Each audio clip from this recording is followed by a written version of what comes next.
तर नमस्कार मित्रांनो, मी तुमचं सगळ्यांचा लाडका विठ्ठल पंडित आणि आपल्या नवीन व्हिडिओ तुमचं परत एकदा स्वागत आहे. तर मित्रांनो, आज आपण डायरेक्ट टमाटरची फवारणी करून घेतली भाऊ, कारण भरपूर झाले आपण फवारणी केली नव्हती. त्यानंतर मित्रांनो डायरेक्ट घरून अशी आईची ऑर्डर आली की बाळा पत्रावरून पपई तोडून घे. मग काय मित्रांनो, डायरेक्ट पत्रावर गेलं तुमचं भाऊ, डायरेक्ट पपई तोडून घेतली. सगळे आईने सांगितलं होतं फक्त पिकेल पपई तोडून घे, पण तुमचं भाऊ ऐकतच नव्हतं. कारण तुमच्या भावाला माहिती होतं की पपई डबल पिकणार आहे आणि डबल तुमच्या भावाला पत्रावर येणं पडणार आहे. तुमच्या भावाला नाही माहिती, कच्चे पच्चे सगळे लहान मोठे सगळे पपई तोडून घेतले.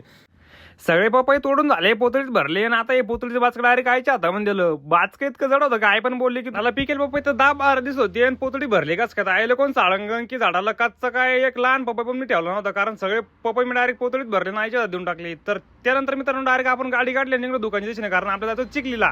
त्यानंतर काय मित्रांनो आपले अभिषेक डायरेक्ट वैभव शेटला डायरेक्ट बोललो मी की डायरेक्ट गाडी काढा म्हणलं, आपल्याला डायरेक्ट चिखली जायचंय. कारण तुमचा भाऊ कशासाठी चिखली झाला आहे तुम्हाला मी शेवटला सांगतो. आणि आपण आज काहीतरी नवीन करतोय आणि नवीन तुम्हाला दिसणार आहे. व्हिडिओ शेवटपर्यंत पहा, लाईक करा, शेअर करा, कमेंट करा. आणि तुमचा भाऊ डेली ब्लॉग टाकतोय, तुमच्या भावाला सपोर्ट करा. टाइम झाला मित्रांनो 10-11चा, आम्ही ना सकाळी नाश्ता नव्हता केला. त्याकरता अभिषेकनं डायरेक्ट कुरकुरे घेतले होते. आमची कुरकुरे खायची पद्धत कशी होती मित्रांनो, आम्ही एक कुरकुरा खाऊन टाकत होतो.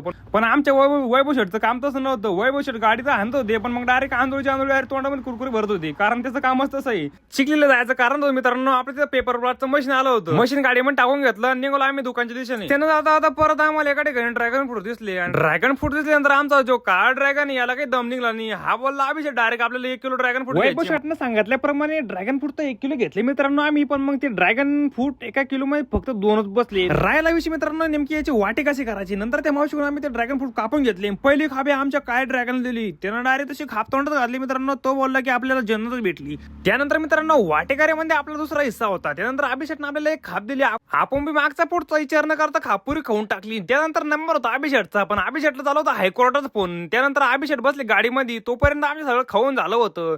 नंतर वैभवचा माझा विचार चालू होता की जे उरलेलं एक ड्रॅगन फ्रूट आहे त्याचे कधी आम्ही 12 होतो. जोपर्यंत आपल्या अभिषेकची पहिली खाप खाणं होत नाही तोपर्यंत आमचा विचार झाला होता की फायनली आता दुसरं ड्रॅगन फ्रूट आहे त्याचे आम्ही 12 वाजणार होतो 100%. ज्या पद्धतीने विचार केला होता त्या पद्धतीने दुसरे पण ड्रॅगन फ्रूटचे 12 वाजले. आणि हा खाताना डायरेक्ट स्टिअरिंग सोडून खाऊ राहिला मित्रांनो. गाडी चालू होती रनिंग मध्ये, पण याला काही भीती वाटली नाही. कारण याला माहिती होतं गाडी गेली चालून पण ड्रॅगन फ्रूट गेला नाही पाहिजे. त्यानंतर मित्रांनो आपण गेलो होतो चिखलीला, आणि चिखली जायचं कारण होतं पेपर ब्लॉक. तर मित्रांनो आपल्या शॉप मध्ये ना आपल्या मोरे इव्हेंट मध्ये आपल्याकडे भेटणार आहे सगळे इव्हेंट मध्ये लागणार सगळ्या वस्तू. तर आपल्याकडे वस्तू असणार मित्रांनो पेपर ब्लास्ट, स्टेडी, भालू. आणि खास करून मित्रांनो आपण बनवली यावर्षी नवीन रथ गाडी. आज मला कॉन्टॅक्ट करा आणि आपली आज ऑर्डर बुक करून टाका. मी स्क्रीनला 2 नंबर देतो मित्रांनो, तुम्ही दोन्ही नंबर पैकी कोणत्याही नंबरला कॉल करा, आपल्या मोरे इव्हेंट मध्ये सगळी माहिती घ्या. नंतर मित्रांनो आपली ऑर्डर बुक करा. धन्यवाद. आजच्यासाठी एवढंच आहे. भेटू आपण दुसऱ्या व्हिडिओ मध्ये.